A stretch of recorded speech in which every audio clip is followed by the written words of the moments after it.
when I say 30 years, I remember I had a loan and I had to pay 25% interest on a loan.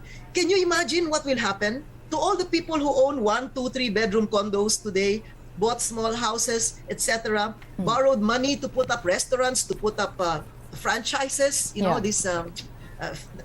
I guess many people now own franchises. They have loans in the banks. But how sure are you that Can you imagine from 7% that they will go to 25 or 30%? They will all go bankrupt. They will lose their houses. They will all be foreclosed. How sure are you that that indeed will happen? How certain are you that that's the scenario that awaits the people?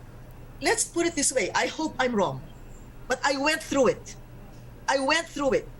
My father practically indeed lost his shirt because of this. Loans were not paid. The banks, suffered losses, severe losses, etc. Now, what happened then, I can see happening today. Look at all the businesses closing. Look at all the malls that have empty spaces, and a lot of people, developers, etc., that built a lot of condos. I hope this does not collapse like a house of cards.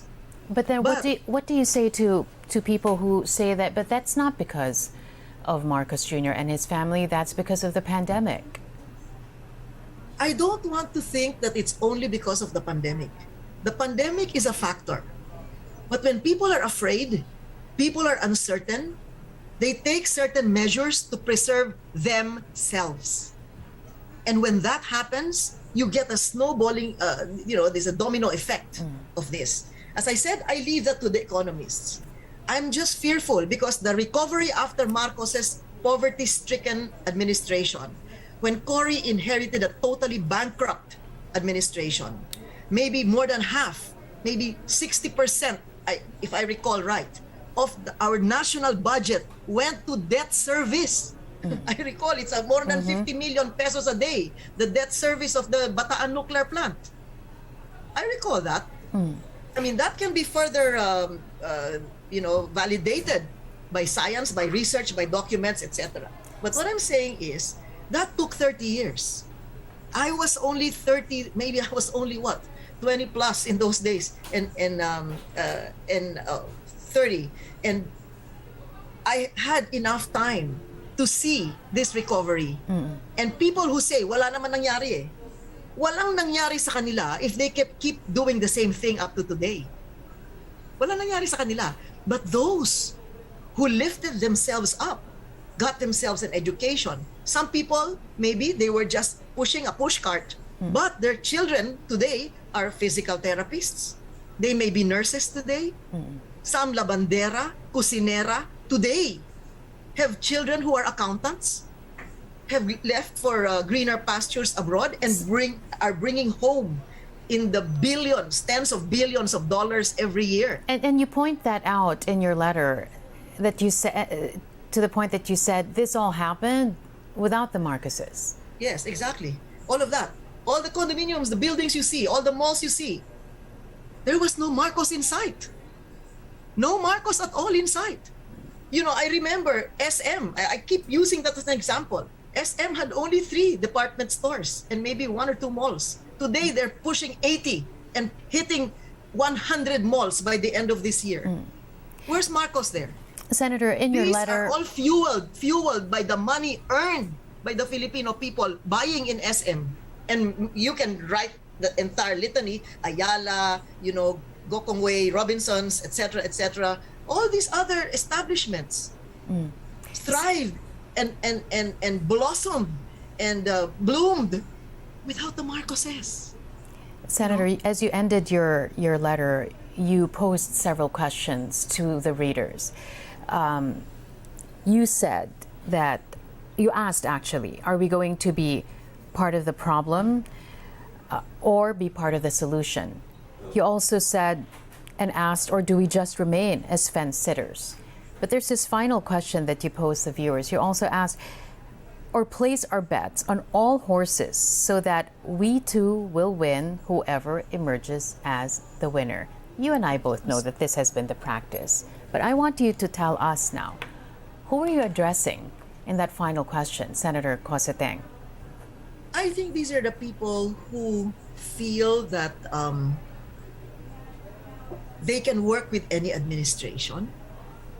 These are people who feel that since they are already way, way, way above what is known as average, and that position has to be kept and has to be maintained at all costs, they also know that, you know, putting their bets on one horse may cause a collapse or maybe just a hiccup in their business undertakings. Maybe they have pending deals that will take more than just one or two, three administrations to consummate. So they're very, very careful. Why? Because they want to also be influencers in the next administration. Why They should want to this say- they practice stop? Sorry? Why should this practice stop? Well, I think if they want to survive, if we want to survive as a nation, that element must stop. Because that's the reason why, over the last so many years, regardless of the administration, there's a small sector that is able to become millionaires, billionaires, trillionaires, and the majority have either lost their shirts, on the brink of losing their shirts, or never had any shirts at all. So when we do this, you see a lot of wealthy people, they don't even want to drive their Mercedes Benz and their BMW 7 Series outside. Why? Naku, baka ma-hold up ako. Baka makidnap ako. That alone is already an indication that your society is violent and your society is a threat to you. You have no peace of mind. You don't feel that way when you go somewhere else. You don't look over your shoulders and find out, I walk to the mall, not drive to the mall, and I'm not afraid. Some bullet comes to my head. That is only another statement that this is a very, very sick, dangerous society. And I don't want to be part of anything that will push that kind of society. Last Holy Week, you saw the lines of people in the carousel, in waiting for the buses, in the bus stations. That alone is a crime, to subject your citizens to that kind of torture, humiliation. And yet what? The Department of Transportation, that is, the head is Secretary Tugade, appointed by the President of the Republic of the Philippines, is clapping his hands. Obviously, because he has not accepted, or any of his minions, LTFRB, etc., have not accepted one single forum where I am asking questions. Ba't nyo ginaganyan ng pasahero ng bus? Di ba? Well, Regardless of your status in life, I take the bus to Baguio. I'm not ashamed of doing that. The president, vice president, future president, hopefully, Leni Robredo, takes the bus to Bicol. She's not ashamed of that. Let's talk